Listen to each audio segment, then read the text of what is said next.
Hello everyone दोस्तों, welcome to this class. मेरा नाम पूनम शर्मा है दोस्तों, और आज की क्लास में मैं आप लोगों के सामने यहाँ जो बात करने वाली हूँ, मैं गिग इकोनॉमी की बात करूंगी।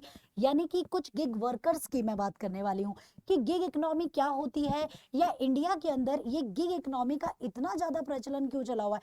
यानी कि ये सिर्फ हमारे इंडिया के क्षेत्र में ही सबसे ज़्यादा क्यों पाई जा रही है। वैसे तो हर इकोनॉमी में होती है, बट इंडिया के अंदर हम देखने को मिल रहा है कि ज़्यादा से ज़्यादा गिग वर्कर्स हो रखे हैं। तो गाइस, क्या कहीं आप भी तो गिग वर्कर में नहीं आते? खुद आप एक गिग वर्कर तो नहीं है? तो चलिए जानते हैं कि गिग इकोनॉमी क्या होती है और गिग वर्कर्स क्या होते हैं। तो वेल, आई होप गाइस कि आपको मेरी ये सारी बातें समझ आई है। नमस्कार दोस्तों, मेरा नाम पूनम शर्मा है और आज की क्लास में मैं आप लोगों को गिग इकोनॉमी के बारे में पढ़ाने वाली हूँ कि गिग इकोनॉमी क्या होती है, और गिग इकोनॉमी से रिलेटेड एक टर्म होती है गिग वर्कर्स। ये गिग वर्कर्स क्या होते हैं? तो दोस्तों, आप सभी ने आपने देखा होगा, ठीक है। ओके, आप सभी ने ये देखा होगा, जो म्यूजिशियन होते हैं, यानी कि जब वो कोई भी गाना गाते हैं तो उनको जो एक पे होता है, उनकी इनकम का या उनके पैसे का जो पे किया जाता है, वो जब भी किया जाता है जब तक उनका गाना चलता है। ठीक है, यानी कि उनका एक गाना है, मान लीजिए मैंने एक गाना रिकॉर्ड किया, तो उस गाने के बदले में मुझे उस गाने के लिए पैसे मिलेंगे ना। फिर जब नया गाना आएगा मैं तभी तो रिकॉर्ड करूंगी, अदरवाइज मैं फिर अनएम्प्लॉयड हूँ। ठीक है, तो गिग इकोनॉमी के वर्कर जो होते हैं, गिग वर्कर जो होते हैं, वो ये एक ऐसे असंगठित या एक ऐसे क्षेत्र के साथ जुड़े होते हैं कि वो सिर्फ उनके कार्य के समय पे ही उन्हें रखा जाता है। कार्य होगा तो वो वर्कर भी होंगे, कार्य नहीं होगा तो नहीं होंगे। और उनको जो पर्टिकुलर जो पे होता है वो स्थायी रूप से नहीं होता, अस्थायी रूप से होता है। मतलब कि मान लीजिए मैं एक गिग वर्कर हूँ, तो मुझे पे जो मिलेगी वो इस बेसिस पे मिलेगी कि भाई मान लीजिए मेरे को 2 घंटे का काम दिया गया, तो मुझे सिर्फ 2 घंटे का पैसा मिलेगा। बाकी के 6 घंटे मैं बेरोजगार हूँ। ठीक है, तो ये आपका एक गिग वर्कर का एक बेस्ट एग्जाम्पल हमारा हो जाता है। ठीक है, तो गाइस आपका gig economy is a free market system in which temporary position are common and organise their independent worker for a short term का आपका कमिटमेंट। मतलब गिग इकोनॉमी एक मुफ्त बाजार प्रणाली है जिसमें अस्थायी पद सामान्य होते हैं, ज्यादातर सभी पद अस्थायी होते हैं। ठीक है, और संगठन अल्पकालीन प्रतिबंधताओं के लिए स्वतंत्र श्रमिकों को नियुक्त करते हैं। मतलब एक अल्पकालीन शॉर्ट टर्म पीरियड्स के लिए करते हैं। ठीक है, जैसे कि आपका एज पर द रिक्वायरमेंट, काम है तो वो वर्कर भी होंगे, काम नहीं है तो वो वर्कर नहीं होंगे।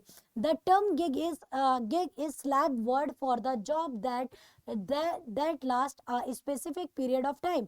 गिग एक नौकरी के लिए आपका कट बोली शब्द है जो एक निर्दिष्ट अवधि तक रहता है। जब तक आप वर्कर हैं तो आप काम कर रहे हैं, मतलब थोड़े टाइम के लिए तो गिग इकोनॉमी के वर्कर है, अदरवाइज नहीं है। Traditionally the term was use by a musician to define a performance engagement. मतलब जब आपका शुरुआतों में से एक म्यूजिशियन के लिए टर्म को यूज किया गया, वहीं से ये म्यूजिशियन का टर्म क्यों भाई, जब एक लोग सीरियल करते हैं या एक आपका फिल्म इंडस्ट्री की मैं बात करती हूँ, सीरियल कर रहे हैं या मूवी कर रहे हैं, तो उनको जो पैसा दिया जाता है वो जब के लिए दिया जाता है जब वो मूवी या वो सीरियल करते हैं। अदरवाइज जब वो उस मूवी या सीरियल को नहीं करते तो उन्हें वो पैसा भी नहीं मिलता है ना। तो उनको वो पैसा भी नहीं दिया जाता, तो इसीलिए वो आपका उसी टाइम के लिए उसको यूज किया जाता है। Is it clear? ठीक है, तो नेक्स्ट जो आता है गाइस, आपका अगला जो आ जाएगा वो क्या आता है? A gig economy is a free market system in which temporary position are common and organization independent। तो ये मैं ऑलरेडी आपको बता चुकी हूँ। तो सबसे पहली बार म्यूजिशियंस के लिए इसे स्टार्ट किया गया था, तो लिखा भी है the term gig is a slag word. ठीक है, last specific period, traditionally the word used for the musician not magician. ठीक है, तो म्यूजिशियंस के लिए या कोई भी ऐसा व्यक्ति जो कोई शो कर रहा है उसको उसी के लिए पैसे दिए जा रहे हैं। शो है तो पैसा होगा, अदरवाइज। पर ये हमारी इकोनॉमी में एक लैक वर्ड है, क्योंकि यहाँ पर एक स्थायी वर्करों की कमी है, स्थायी वर्कर्स ही नहीं है, स्थायी नौकरी ही नहीं है। जिससे कि एक मान लीजिए काम नहीं है तो क्या आप बेरोजगार हो जाएंगे। तो ये कहीं ना कहीं एक तरह की ऐसी बेरोजगारी को जन्म भी दे रहा है जो बेरोजगारी एक्चुअली है ही नहीं और है भी, है ना। तो वो हमारे देश के लिए बहुत अच्छा नहीं है। इसमें आपके कॉन्ट्रैक्ट्स किए जाते हैं, अधिकतर चीजें आपको कॉन्ट्रैक्ट्स फॉर्म में होती हैं। ठीक है, कॉन्ट्रैक्ट्स किए जाते हैं, कॉन्ट्रैक्ट के थ्रू ही आप एक मतलब वर्क करते हैं। तो हमेशा याद रखिएगा, परमानेंट और कॉन्ट्रैक्ट। परमानेंट वर्क का कौन है? परमानेंट और कॉन्ट्रैक्ट में अंतर जानते हैं। परमानेंट का गाइस मतलब होता है कि आप पूरी तरह से स्थायी रूप से किसी जगह कार्यरत हैं और वहां पे आप काम करते हैं, ठीक है, और आप पूरे दिन काम करते हैं, उसके बाद आपको कुछ वेतन मिलता है, ठीक है, जो कि आपका एक पीरियड ऑफ मतलब एक पीरियड ऑफ टाइम आप वर्क कर रहे हैं, बहुत जल्दी से नौकरी ना छूटने वाली सिचुएशन है। कॉन्ट्रैक्ट में क्या होता है, आपका एक कॉन्ट्रैक्ट कर लिया जाता है कि आपके काम पूरा होते ही आपको वहां से छुट्टी दे दी जाएगी। तो इट मीन्स आपका गिग इकोनॉमी आपका कॉन्ट्रैक्ट को ही जन्म देती है। Is it clear? तो that is the temporary job और अ फुल टाइम जॉब। इनके अंदर क्या, देखिए, टेम्पररी जॉब गिग इकोनॉमी की होती है और एक नॉर्मल इकोनॉमी में फुल टाइम जॉब।